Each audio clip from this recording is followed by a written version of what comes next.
welcome to another episode of Unapologetically Strong on WOVU 95.9 FM. We have a special guest or a special format. So for those that are watching on YouTube, you notice that we are at home.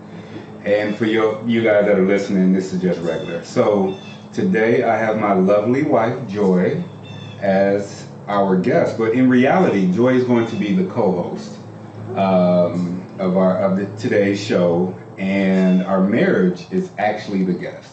And so for those that can hear in the background, we have our loud bird friends that most likely will make an appearance periodically throughout our what is this, recording, or throughout our session. Yeah. So before we jump any further, I would like to introduce my wife, Joy. What's up, Joy? What's up, E? Okay, so this is how we're gonna start off. So when I asked you to be a part of the show today, can you tell me the very first thing that came to your mind? The first thing that came to mind was, oh Lord, because I've been on the show in the studio and I get really nervous, I get really jittery, so this is even better because it's actually video and audio, so this is just double the fun. So just like any other time, I'm going to do my very best to be as delicate as possible while having some fun. But when I decided to do this, I knew that I wanted to do it in a way that was not like your previous sessions. And I say sessions like we in therapy. But your previous sessions, in the studio, I wanted it to be about our marriage. I wanted it to be about the things that we struggle with in our marriage and then the things that we delight in our marriage. Because a lot of times people view our marriage from the outside as if it's a machine, it's a well-oiled machine that is moving forward in a way that is all roses. Yeah, you got this game all figured out. Yeah, we got it all figured out. And what's crazy, I'm sitting at home. Those are lies. Because I would like to cuss, but it's still the radio, so I can't cuss. So let's do this. Let's do it as if we are at home and we're natural. So for those that don't know, minus the bourbon and wine. Minus the bourbon and wine and cussing, but we don't do that in the morning. All right. No, that is too early. Right. It's not noon yet. Right. And so once we come back, I don't know what the birds are going to be doing, and I hope that it's good sound that's coming through. But I really want to talk about our marriage. I want our marriage to actually be the guest. I don't want us to be the guest. Okay. I also want you to talk more. Talk more. Yes. And ask questions, along the way. And we probably should have did this in pre-production, but you know how I get. If it's recorded, I'm gonna screw up. So I'm trying my very best to view this as live as possible. Okay. But for real, I really want our marriage to actually be the guest. I want our marriage to be the things that we examine, and I want as much as possible you to be as comfortable as you can be, talking about some of our struggles while not allowing ourselves to go to the divorce lawyers after this. So we're gonna take a quick break.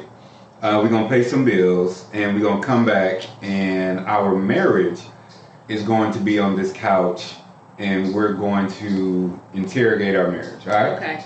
All right. All right. So this is Unapologetically Strong on WOVU 95.9 FM. Welcome back. Unapologetically Strong on WOVU 95.9 FM. All right. So we are at home, and for those that are viewing from YouTube, shout out to the people on YouTube. TV land. To the TV land. So, like I said, on the other side of the break, I want our marriage to actually be the thing that we talk about, not you and I. And I need you to be the co-host. Okay. So I need you to be the co-host of this. of this show, of this ship today. Go ahead. What you about to say? I wasn't gonna say anything. So my first thing that I want to bring up is how long into our marriage did the view of marriage completely change for you? Let's see. There were so many. Let me start off by saying this, because this is always a sticking point for us, and it comes up often. I had in my mind what marriage was going to be, and I would say that you didn't necessarily check every box, but there were some boxes that I felt that I could check for you. And so what I attempted to do was mold you and make you into the guy that I wanted in some areas, kind of, chisel off the edges, so to speak. Or so I thought I was going to, because you were a sweetheart, you were super nice, you even when you were angry, you really weren't angry. And I know that I took advantage of some of your niceties and thought that I could change you in certain ways. And so once it was very evident, what you said out of your mouth is you're not going to change me, I'm not a project. Right. It was like, oh, okay. Yeah. Okay, because that's not what I thought. Yeah. And so that was a sticking point very early on. You would say stuff like, I would buy you stuff, like you were a dress slack, dress shoe, dress shirt kind of guy, and I wanted you to be more jeans and t-shirt. And so I would buy you things. You'd be like, why are you buying me this? Like, I don't wear this. And I'm like, yeah, but you could. You would look nice in this. And you was like, no, I don't wear this. Or there were certain foods that I thought you should eat. And so I would cook, and you'd be like, why are you making this? Like, I don't eat this. And I'm like, yeah, but you could. I think this would be healthy for you. So little stuff like that. And then, getting offended and getting upset, like, why aren't you acquiescing to what I'm saying? Right.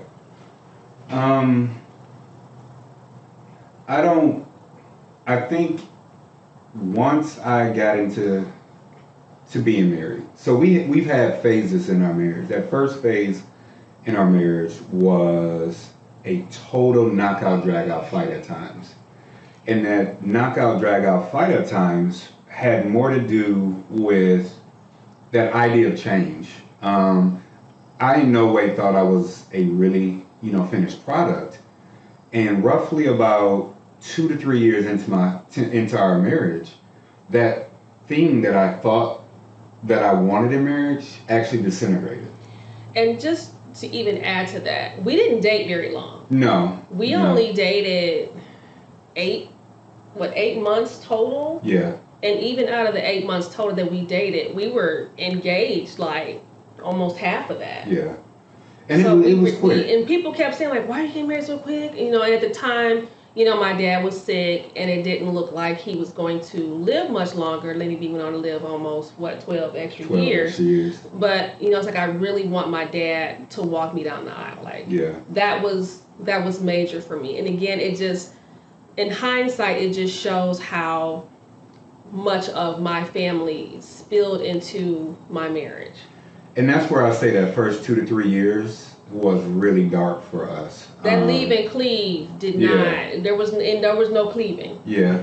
Because I remember feeling as if I was and I would say it periodically, that I'm in this black hole, and I don't know how I got here. Because my view of marriage was, when I married you, I specifically selected someone that was in a complete system. And in reality, when I look back at it now, I did want you to teach me something. I wanted you to teach me how to be in a marriage, because that was something that I didn't see, right? So I can't remember when my mother and father were married. Your parents were married all the way up until his passing, right? So you had been in a complete system, and it was what I wanted, right? I never wanted anyone to to fight with, right? Or to fight or have to explain what marriage is, because I was ignorant to marriage. I was ignorant. The only marriage that I saw that was continuous were the Goggins, right? So shout out to the Gogginses. That was my and the Huxtables. And the Huxtables, right? Yeah. And so a lot of times when prior to us being married, I would think about that. So roughly about 2 to 3 years into our marriage, that's where things began to go totally off the rails. And I remember thinking do I really want to be married to this woman? Right. And again, I'm just coming from a background of many different married couples. My parents were married, and a lot of the people that, of course, my parents hung out with were married. So I saw the gamut of marriages. Some where couples were very polite to each other, some where it was more like, all in the family type stuff. Very where they contentious. were both, argumentative and contentious and, disrespectful of each other. And so, in my mind, marriage was just, it was a state of whatever the relationship was, but it didn't necessarily affect the people in it. Yeah. Or they didn't always respect it. And the other thing is, once we got into our marriage, we had EJ a year after. Exactly. I believe he was conceived on our anniversary, our first year anniversary, and he came, and it was a total change, because then my insecurities of being an only child outside of a home, began to come up. And I remember, thinking those first 3 to 5 years. So what we're not going to do is we're not going to skip over my baby. What baby? Christian. Oh, we're not going to skip my baby. So, yes. Going back to the dating. Right, going back to the dating. Back to the dating. So when I met Eric, Christian was 6.5, almost 7. Yeah, about that. Yeah. And so, again, I didn't want anybody with a kid. So I will say, shout out to Christian. Christian's mom and I have never had a negative interaction. Right. I thought that it was important for us to establish, some sort of understanding early on, because that was Eric's biggest thing. Even when we dated, it took a while for me to meet Christian, and I was like, "Oh, I ain't no child molester. Why can't I meet this boy?" And he was like, "No, let's just wait." And so before I even met him, Latrice and I went out for lunch and kind of talked, and I kind of got her feelings for how she wanted the interaction between Christian and I to go, and what was she comfortable with, and what did she want me to talk to her about. And so I think just having that respect for her as being the mother of Christian really helped to kind of usher in where you would think the baby mama drama would be our issue. That was never the issue. Yeah. It was always our families. So I got lucky. Yeah. I did. I got tremendously lucky. Shout out to Latrice. Shout out to Latrice. I got tremendously lucky. I had the great fortune of having a child with a woman that was perfectly okay with our relationship ending. Now, she's not here, and it will be great to have her here, right? Because this is about family. Yeah. It will be great to have her here to talk. But I had she did us a great service in our life and in our marriage, because she allowed us to be, she allowed me to be a dad, and she allowed you to be an additional mom while still having our household the way that we wanted. Mm-hmm. Now, the only person that who actually tried to to play both sides was Christian. Yeah. Right? Because Yeah, because he would come over and he would attempt to, play both sides. And I think because he saw kids that had double families, and he did that. But Christian he's been with me longer than you, right? Mm-hmm. He's 25 now, and he's seen a lot of struggles that you've never seen. Right.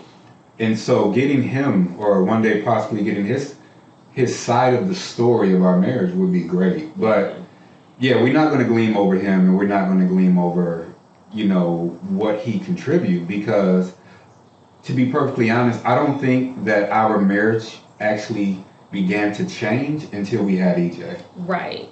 Because like I said, Christian, I mean, he was pretty easy, pretty happy-go-lucky kid. And when he did, I think he realized early on that, my mom and Latricia or Joy, she'll call. Yeah. Like, he'll be like, oh, I don't think. Yeah. I'm like, oh, really? Let's call her and see. Yeah. He'd be like, oh, never mind. That's okay. Yeah. Like, because I can call her. No, I do it. Because he had that high voice. No, he had that high voice when he was little. But I do want to go back to. Okay. I do, but no, okay. But seriously, because that's in my opinion, that's when our marriage changed, and that's when we actually became married. Is when we had a child, because your parenting style and my parenting style was not the same, and because I didn't have a parenting style, right? Because I had never been a parent before, right? And so that in and of itself is marrying someone who already at that point had almost like a 10-year-old. Right. And I'm like, I don't really know. I never had an infant. I wasn't a big babysitter type kid. I really didn't fool with kids too much. So, EJ was it for me. And so I guess my question to you is, and what I saw is, how torn were you having a son in the home and a son out of the home? Because that, I'm sure, just with the interaction. Yeah. It was torture. The reason why it was torture is because I was in the middle, and I needed to ensure that everyone was quote unquote happy, and it was really, it was a juggling act, because you and I would argue about how to parent, and I felt alone a lot, in the early years of our marriage, because you hadn't been a parent before.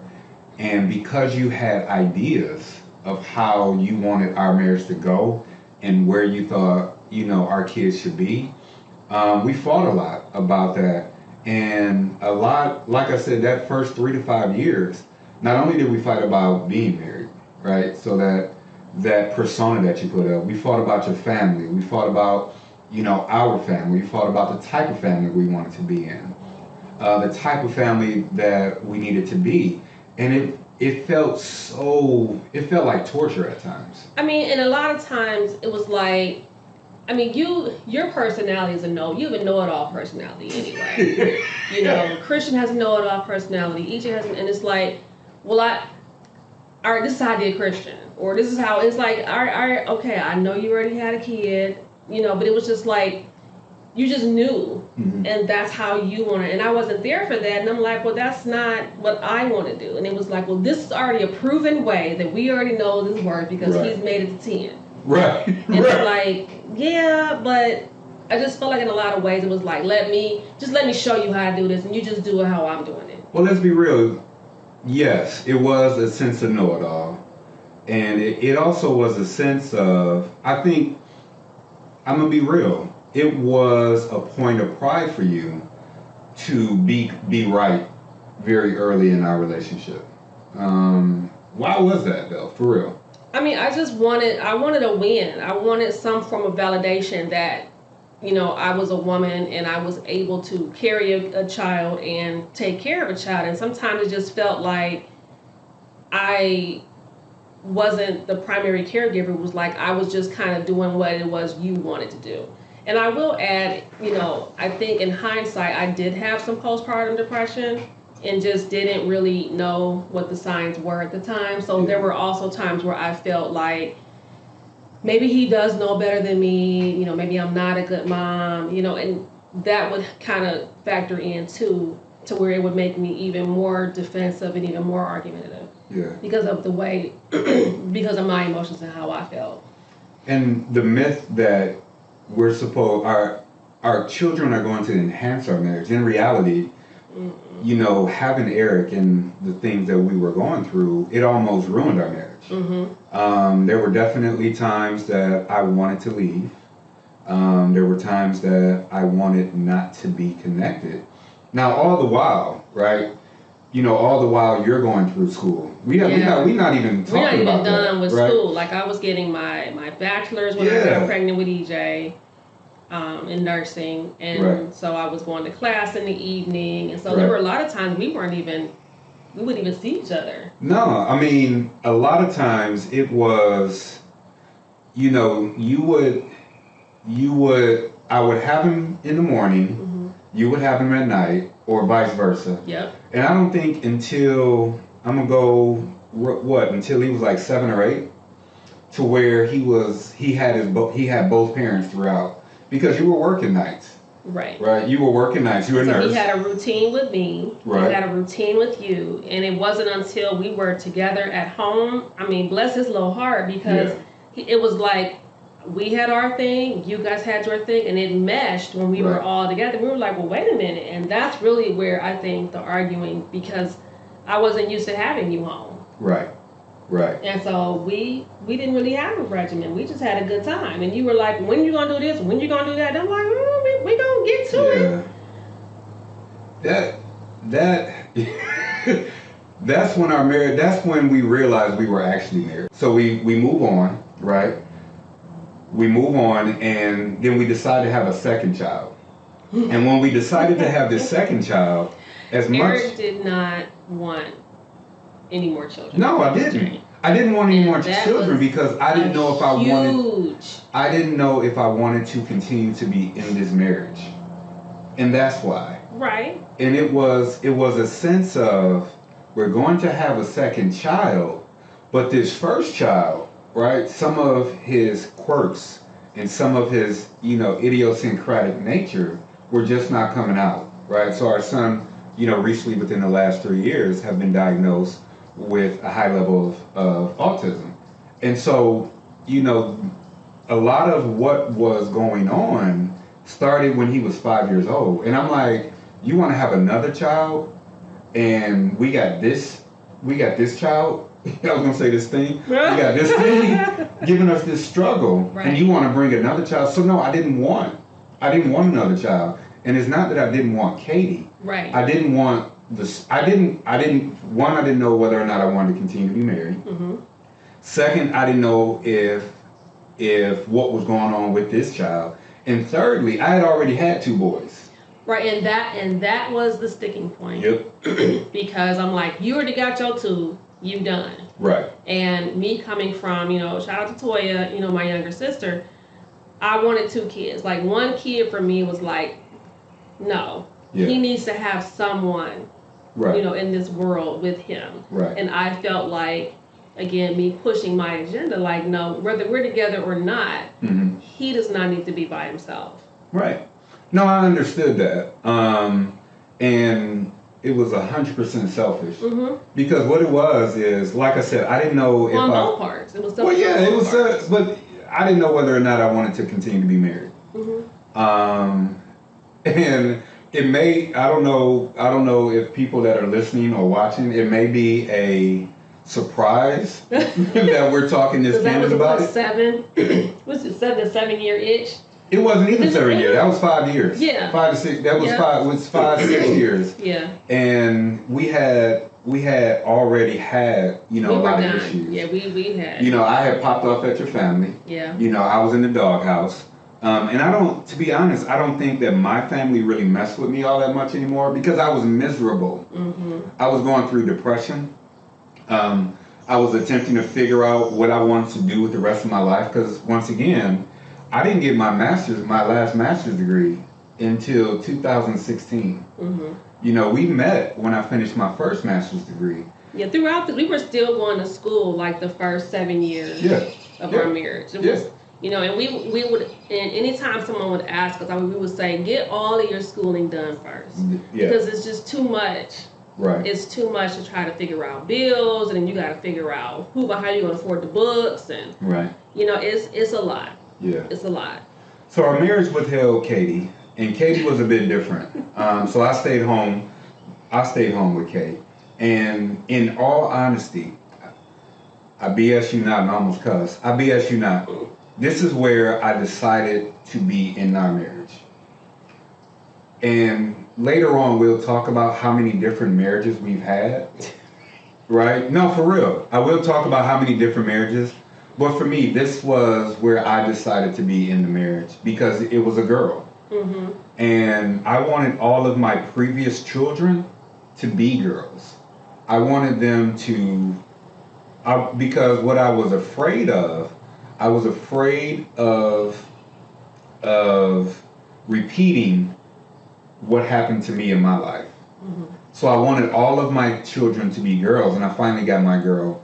But for you, I think that's when the depression, postpartum really, came out because Katie. And I had gestational diabetes. Yes. Too. So you had gestational diabetes, Mm-hmm. and I was so big.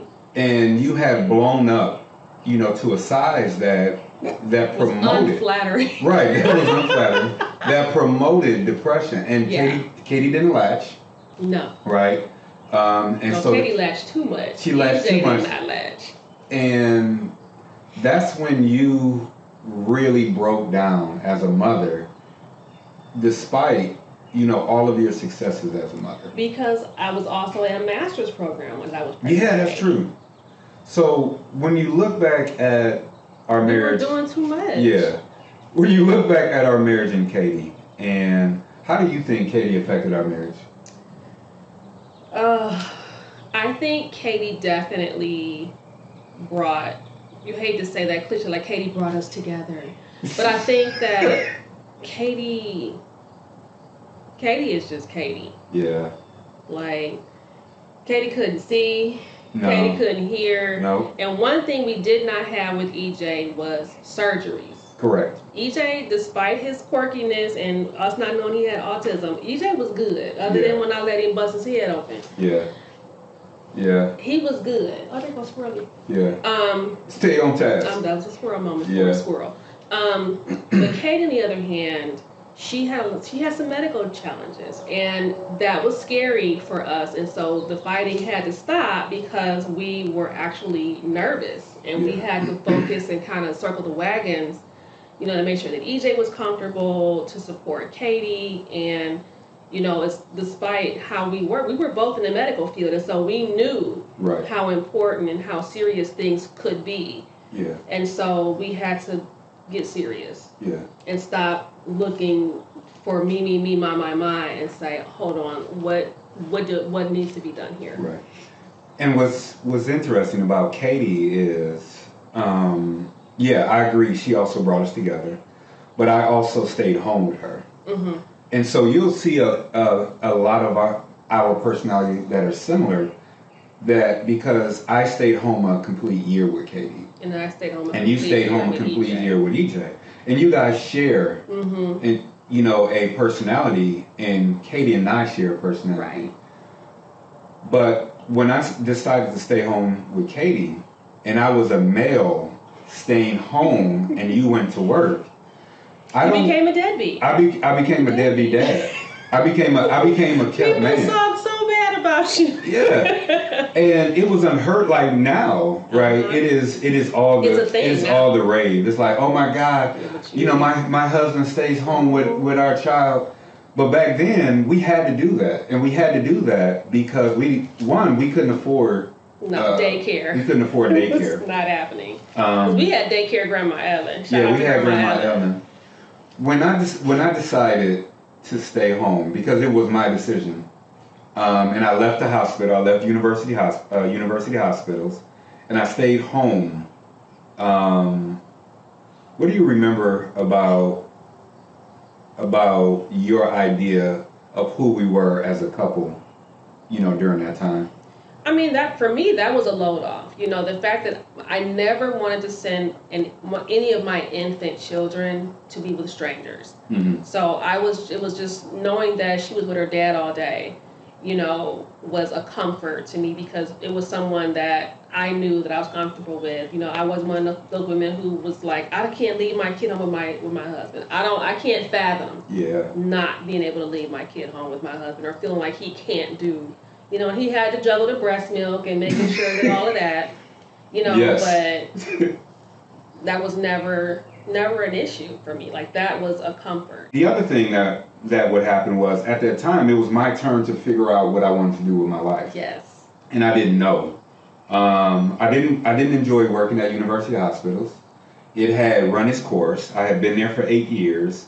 The dynamic of the office had changed. Yeah. And although we were making stable money, I wasn't happy for a lot of reasons. Now, when we decided to actually transition to me staying home, the money that came into the house has never been the same as it was before. And so for 11 years, our financial picture has been dismal. It was in black and white. We ain't had no color. Yeah, we, for the first. We have been the poorest educated people in the world. And to this day, so I do want to transition to the finance part of our marriage. I grew up in Bedford, and at the time Bedford was a middle class. You grew up, and I went to Bedford schools. You grew up in a generational house. And when I grew up in a household where my mom got laid off from Union Carbide when I was about 15, 16, and she never went back into corporate. She went and decided to create her own, and which is vastly different than your family system. Right. My family, they were tried and true, 20, 30 years on the job to retirement. Right. And that idea of money, and our idea of money, was vastly different. Mm-hmm. I view money as a tool. You view money as a security. And it took a lot. Well, let me ask you this then, because once again, this is about our marriage. It's not about me and you. When you look at the myth of finances of marriage, our finances go directly into a single bank account. Mm-hmm. Do you think that was a good idea? Still? Yes, I still think it was a good idea. My parents kept their accounts separate for various reasons, and to me, that was personally a hallmark of marriage, is that I want everything to be shared. Mm-hmm. I want everyone to be able to have access to everything. And, I also always made more than you did. Yes, to this day. She still produces more finances than I do. Well, go ahead. So, again, it was like, what's the point of me having all of this? And then I didn't want my husband to have to borrow or, come to me for anything, because it was already like, I know he's going to need it. Yeah. And that's emasculating. Yeah. I may have made that word up. Yeah. The version of that word, but I didn't want that. Yeah. I knew he already had insecurities as a man and different, things. I didn't want to add to it. Yeah. And one of our biggest arguments early in our marriage was I borrowed money from my mother in order to pay off some of my debt. Still a tight spot. Right, in order for us to get that first house. In my opinion, I was utilizing my network in order to increase our assets, because we got our first house. Right. We both made the agreement, in order to get this new house, let's both pay off all of our debt. Right. And I paid off all of my debt with my money. Yep. He paid off all of his debt with his mom's money. And he never said anything. Nope. Never said anything. Nope. And to me, that was a lie. And like you said, so right now, being removed from it almost 18 years. This is our third house, so we're on our third asset. And let me be perfectly candid with everybody. We've yet to utilize any property that we've owned for the benefit of ourselves. When Joyce says that we are the richest, what is it? Most intelligent poor people. Right, she is correct, because there's absolutely no we had no teaching. We had, when we say we found all this stuff out by ourselves, we literally found all this stuff out by ourselves, and it has been depressing. Because we fought over stupid stuff. Yes. When had we known about equity and this, and maybe we wouldn't have argued about stupid stuff because we would have been focused on what needed to be focused on. And now we're focused on it, we're like, wow, we probably should have. Because this is our third asset. Yeah. Like each one of our homes have appreciated in a way that when we walked away, there was equity. But we never took advantage used of them. it. And we never took advantage. We didn't even know what it was. Right. But go back. So I do want to go back. So yes, the way I grew up, money was a tool.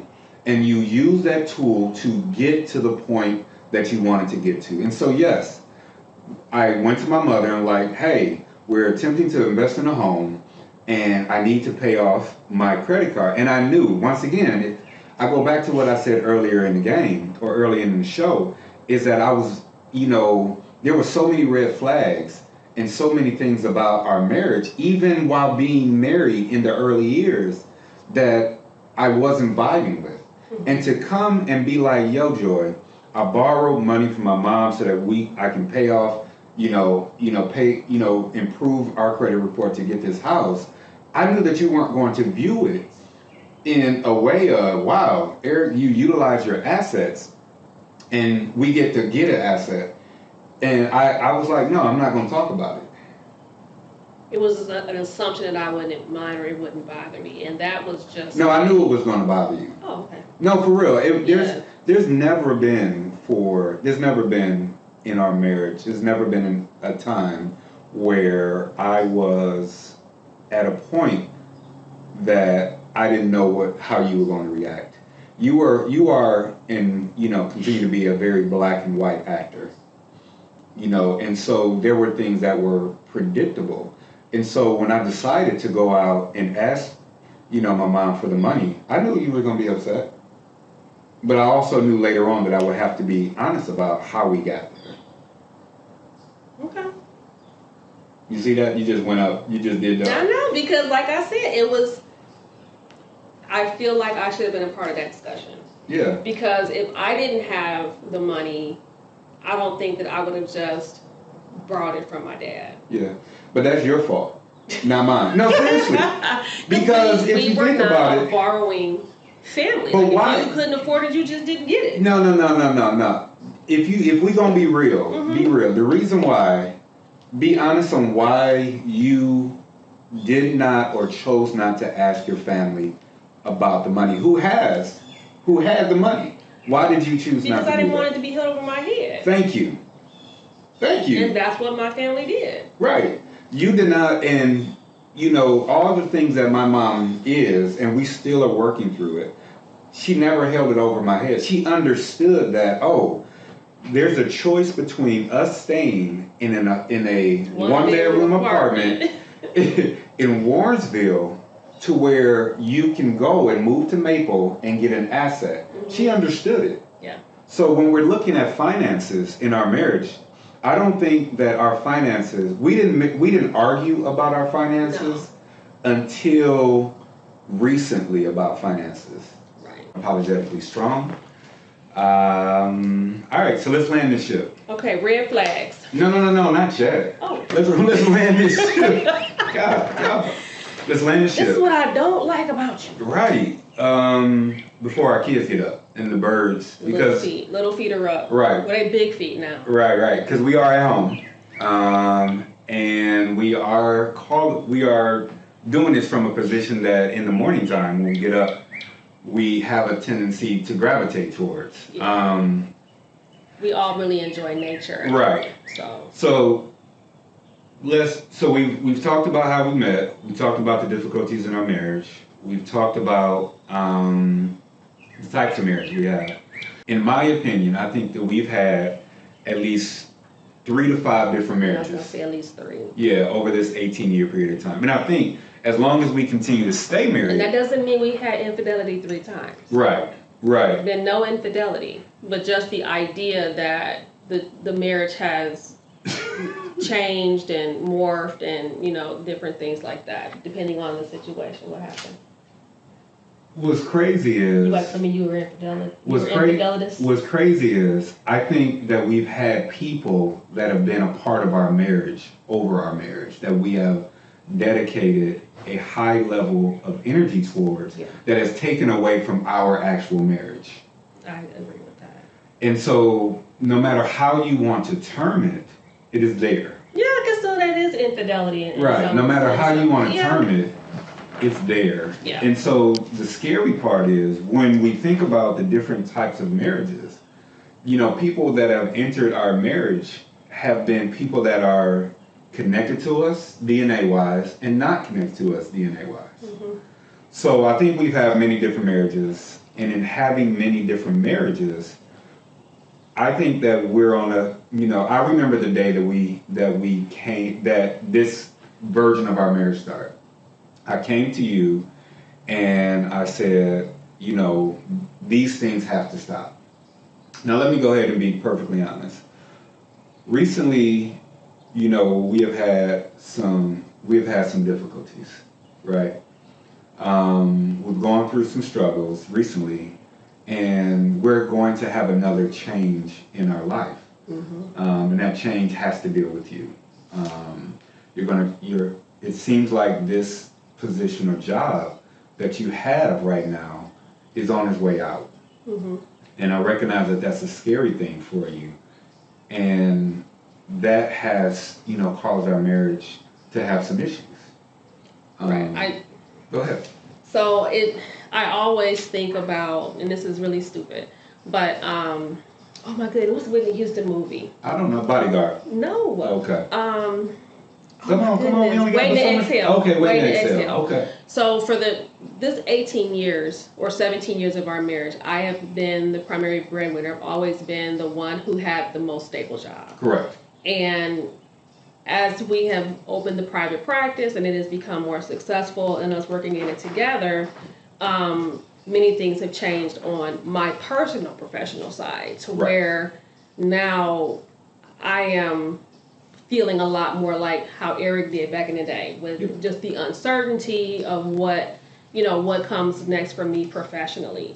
And so I would always tell him, I understand, as soon as that practice, gets off the ground, you're gonna leave me for a white woman. Just like Waiting to Exhale. I would have left him for a white woman in the beginning. But go ahead.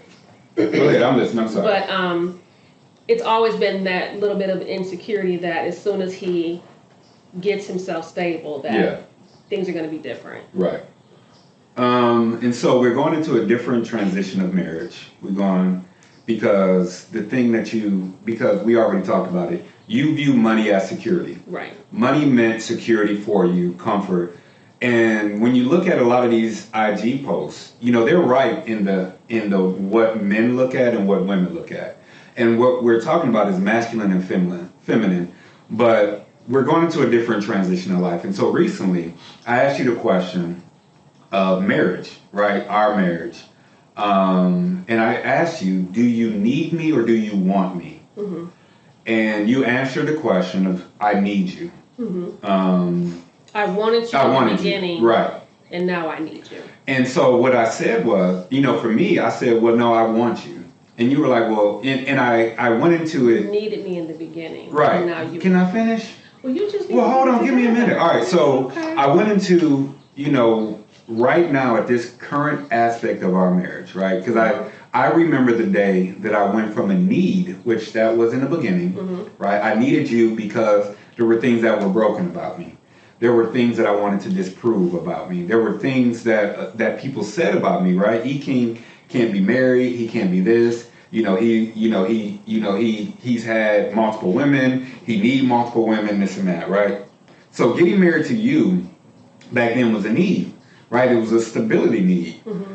But I remember the day that it went from need to a want, and that was the time. It was a time in our previous home to where I said, okay, I want this person.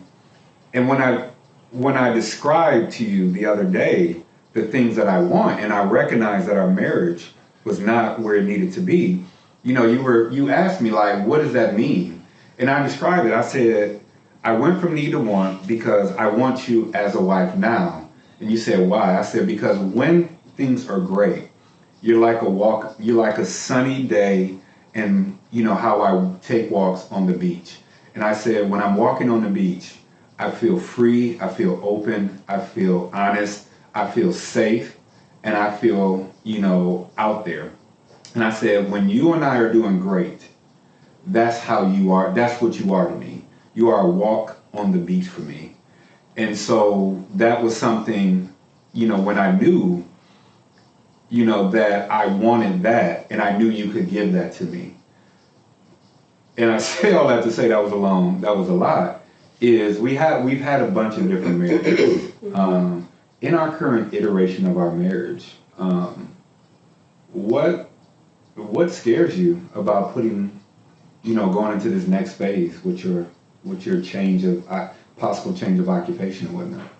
Well, it's like I said when we had this conversation, you know, I've used a lot of different things in my life to kind of put in front of the marriage, whether it was work, career, kids, my family, my friends. And coming into this era, a lot of the things that I use to put in front of me to kind of buffer the marriage, they're all kind of gone. You know, my dad has passed away. My jobs have kind of, you know, because of the economy, different, you know, changes. Right. You know, the kids are teenagers now. They don't really need me, you know, the way they did when they were toddlers. And so I'm having to deal with finding out my authentic self, like who I really am, you know, not mommy, not daughter, not soror, not, you know, whatever. And really looking at how I am as a person, as a woman, and as a wife. Because, you know, we've always said we don't want to be the kind of couple that when our kids are grown, then we get a divorce because we don't have anything in common anymore because the kids are gone. Right. We want to be the type of marriage where, you know, we can, like we were before when we dated, you know, we have a good time by ourselves without our kids. And so that requires connecting and in some ways reconnecting. Yeah. We're in a different phase of our marriage right now. And we've seen so many things, so many red flags. And I know we were going to talk about red flags, and I'm not interested in talking about red flags, to be perfectly honest. Okay. What I am interested in is this idea of a power couple. I do not believe that we're a power couple, but I can see how people would say that, because we have gone through some powerful struggles emotionally, mentally, not necessarily financially, you know, within our marriage that makes us strong. And the more that I think about it, I couldn't imagine being married to anybody else, because you have provided me so much growth, and so much insight into what I need to do to improve and what I need to offer other people. So I don't necessarily want to talk about red flags. Okay. Scratch that. Yeah, scratch that. I do want to ask you this. Our kids are going to grow up and be married. And they want, I would hope that they want to be married or share their life with someone. And I hope some people that are listening would want to actually share their life with someone or gather something from us. Okay. What gift do you want to give our kids as they grow and mature, or those that are listening to us? What advice or gift you want to give them as it relates to this concept of marriage?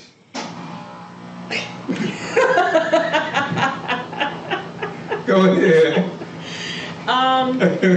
I think one thing that I didn't understand was when old people would say, take your time and don't rush into marriage. I would definitely want my children to take the time to get to know themselves. I think it's so much harder. Say it again, because the air conditioning. Say it again? Okay. Yeah. I think encouraging my kids to get to know themselves when they're with themselves. It's so hard to find yourself in a marriage with kids and career and everything going on all at the same time. I know this, is more popular now to have gap years and, things like that where you actually take the time, to do therapy, work on you. When you come out of a family, whether it's a family with a mom and dad or single parent or grandma, there are some things, you may not see them. Right. I did not see mine.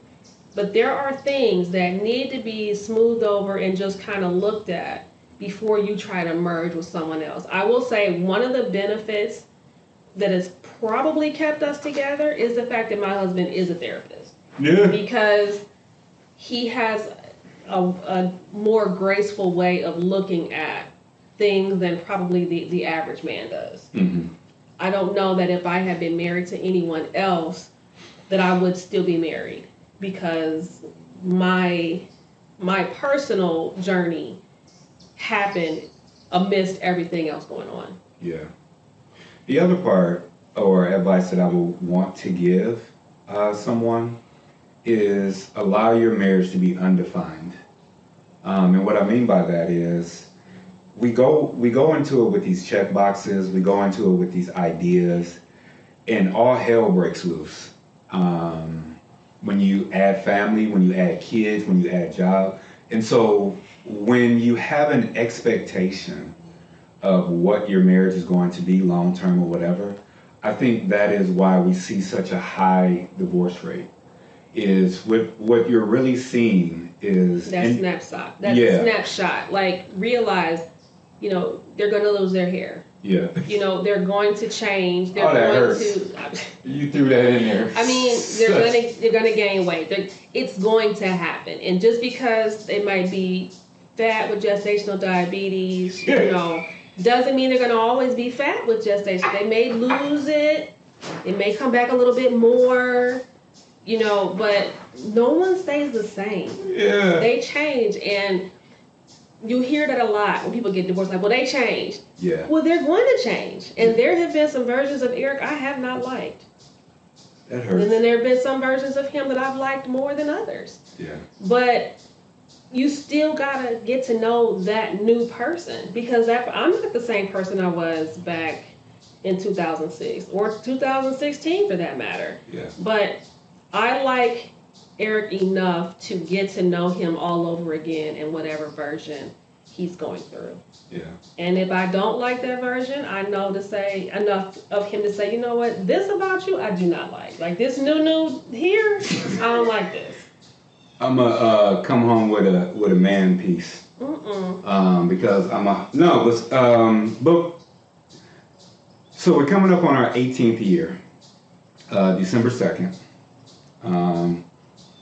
We're coming up on our 18th year this year.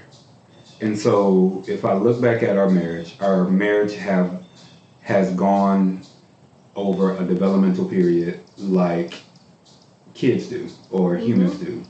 We've had, the beauty of childbirth, right? We had the adolescent phase, we had the young adult phase, and now I think we're entering into the adult phase of our life. And I really appreciate, where our marriage is going. And I really appreciate that you allowed me to be who I wanted to be. You are an optimist, and you have always been optimistic.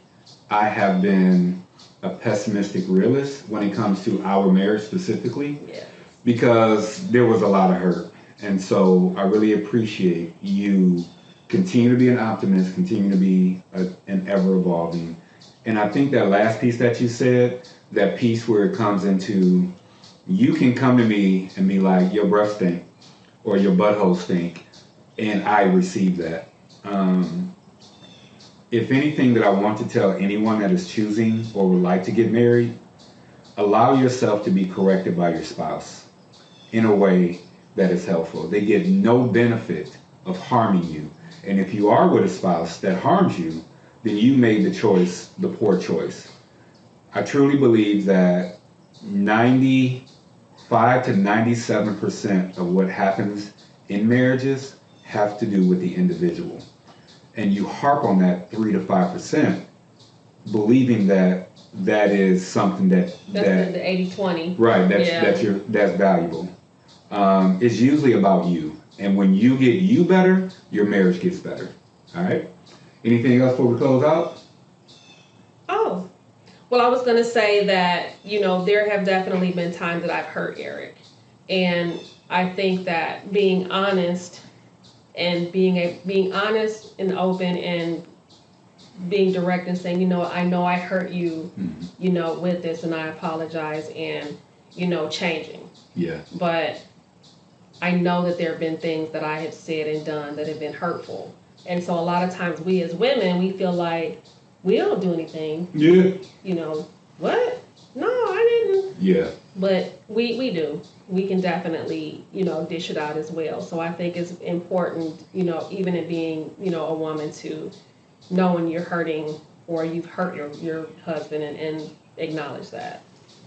All right. Well, I appreciate you being a part of this. We're going to jump off. Our birds have come back. We got to go parent. So I'll catch you next week. This is Unapologetically Strong on WOBU 95.9 FM. Peace.